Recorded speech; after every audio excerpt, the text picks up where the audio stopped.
Thousands of U.S. servicemen and women will come home from Afghanistan and Iraq this month. Something unwanted may come back with them. Post-traumatic stress disorder, or PTSD. The VA is making strides in treating PTSD after possibly missing it in older war veterans. News Channel 5's Mike Trim has the story. For Rudy Warshawski, it was the memories of a World War II battlefield. Anyone that goes through war, it's not a game. You're never going to forget it. For Ed McKeon, it was the jungles of Vietnam. I don't think, unless you've been in war, I don't think you'll ever truly understand it. Thousands of aging war veterans just like these two brought the war back with them with post-traumatic stress disorder, or PTSD. It's an anxiety disorder where you essentially relive a traumatic event over and over. For some veterans, it's left untreated for years, even decades. Got to a point where I tried to commit suicide because I was lost.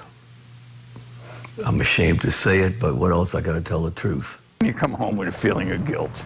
I think every combat soldier feels that way that comes home. Now, a new wave of veterans has the disorder. According to the West Palm Beach VA Medical Center, 1,400 veterans were treated at the Center for PTSD from 2009 through 2010. That's a 44% jump from the previous year. And they're being treated in new ways. Since 2004, federal funding for PTSD treatment has increased so much that VA staff dedicated to treating the disorder has doubled. Treatment can be anything from group therapy, a tranquil getaway, and oh yeah, for treatment options, there's even an app for that. Here at the West Palm Beach VA, PTSD treatment has its own specialized building. Heading the charge to treat the new wave of vets with PTSD, Dr. Albert Fernandez Milo. And our goal is, I think, to best put it, that we leave no man or woman behind. And that sometimes means treatment can last years after service, even for the rest of a veteran's life.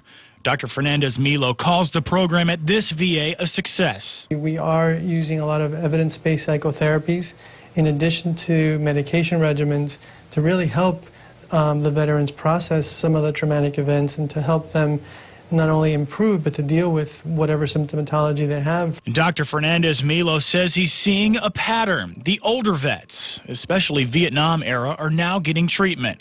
And after all these years, McKeon and Warshawski are using the VA to treat their PTSD. They hope vets from their era will do the same. You have to do it. You have no choice. You're going to ruin your life. They're afraid that they're going to bring up things that you're trying to forget. And that's our problem. We have to learn how to forget. And that's what the new program is doing more so now than when I came home. And the Department of Defense is stepping up its PTSD treatment as well. Teams of military psychologists are serving in war zones, helping diagnose PTSD before troops return home. A step in the right direction after a disorder went silent for generations. Mike Trim, WPTV News Channel 5.